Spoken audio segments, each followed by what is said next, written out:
bilang lalaki or kahit babae, no discrimination, gender roles, ganyan.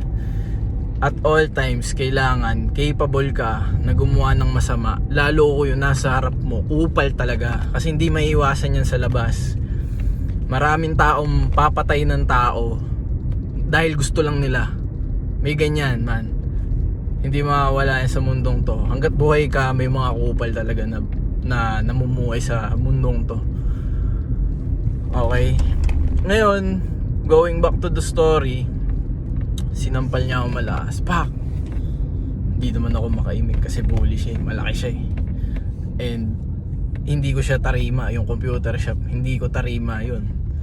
Ano ba naman ako eh, simpleng tao lang ako na nerd na laging nagko-computer, mahilig sa Dota, sa LoL, sa Counter Strike, sa Crossfire, yan.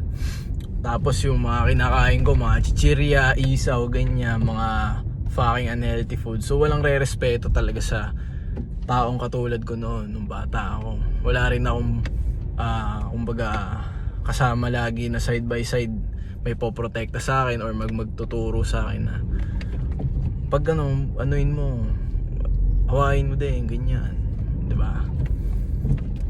So pagkasampal niya sa akin nung bully, nanahimik na ako. Pero patawa-tawa ako kasi hindi ko alam reaksyon ko eh. Tawa ako ng tawa kasi sinasampal na ako. Ngayon, nandun yung ano namin, kapitbahay namin, nasa tabi niya, nagko-computer din. Habang ako nanonood ako sa likod nung bully, kasi gusto ko lang nanonood ako eh. Ba nilalaro niya Dota. Tapos tawa ako ng tawa, bigla ako sinampal. Ngayon, nandun yung kapitbahay namin sa tabi niya. Okay, hindi ko na rin babanggitin pangalan, pero astig yung moment na yun para sa akin kasi wake up call sa akin yun eh. Ngayon, kinall out siya nung kapitbahay namin, nakatabi niya naglalaro sa computer shop. Sabi niya, ba't mo ginawa kay Andre yun? Ha? Ginaganon niya na. Ba't mo ginawa kay Andre yun? Ikaw kaya ganyanin ko? Sabi niya ganon. So inaway niya yung bully. Sabi niya, tingin mo ba tama yung ginawa mo? Ganyan. At sa isip ko, ang perspective ko doon sa tao na yun, sa kapitbahay namin na yun, simple lang siya na tao, simple lang siya lalaki.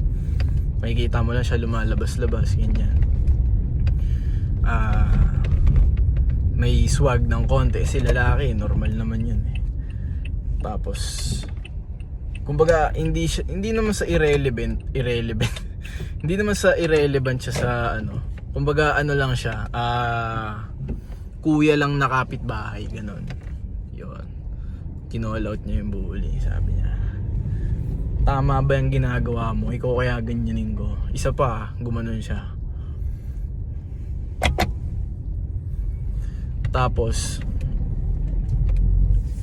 doon ko napagtanto na yung tao na yun, although hindi siya kumbaga ano bang klaseng relationship meron kami, kapitbahay lang, ganyan. Hindi naman kami dikit na tropa na parang ano, best buddies, ganyan. Hindi naman kami ganun ka-close. Pero nagawa niyang gawin yung tama, which is protektahan ako sa ganung kakupalan.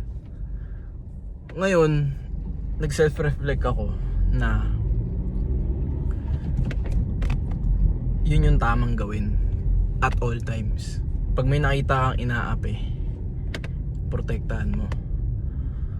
There was this one time na nasa San Pedro kami, and may mga, paano ba? Sige, ito yung tamang term, pulube. May mga pulube na nag-aaway sa gilid. May malaking bata at merong skinny na bata. Ngayon yung malaking bata, parang chinochoke niya, ginaganon niya, binabalibag niya. Yung alam, kung sakasakali na matsyempohan yung payat at nanghihina yun, tas naibalibag ng isang malakas, mamamatay siya, mamamatay yung bata. Lapit ako doon. Tapos Sabi ko, ano ba ginagawa nyo? Tama na yan, ganyan. Pinigil ko. Baga labas ako sa gulo nila. Labas na labas. Wala akong kinalaman. Ano lang ako doon. Sa ligit-git, sa kwento nila. Pero kasi, nung nakita ko yun, sabi ko yun yung tamang gawin eh. Ganon dapat eh. Naalala ko yun na time na ako yung ginaganon. Na ngayon na malaki ako, ano yung responsibility ko bilang isang adult na ako. Capable akong gumawa ng masama, pero capable din akong gumawa ng mabuti. Which is, protektahan yung mga tao na nasa paligid ko. Iwas sa gulo, turuan sila, ilabas sila sa kapahamakan. Yun. So, ba't ko nga ba ginagawa tong mga bagay na to? Ayun, kalauna, pag nagkaroon ako ng pamilya, sinong poprotekta sa kanila? Diba? Ako din.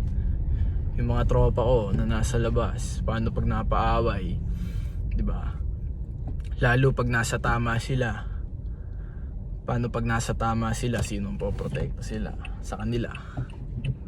Parte ako doon. Kailangan maging parte ako doon. Kasi kung hindi, ignorance tawag doon. So, ayun. Keep your feet on the ground but look up to the skies. Ano yun? Bigla naging motivational speaker eh. Pero yun yung kwento natin tonight. Hopefully, maging ganun din tayong klaseng tao. Na kapag may nasasaktan, may inaapi, tulungan natin. Wala mawawala sa atin eh. Pwera na lang kung may baril yung inarang natin, hindi mamamatay tayo. Yun lang guys. Peace out.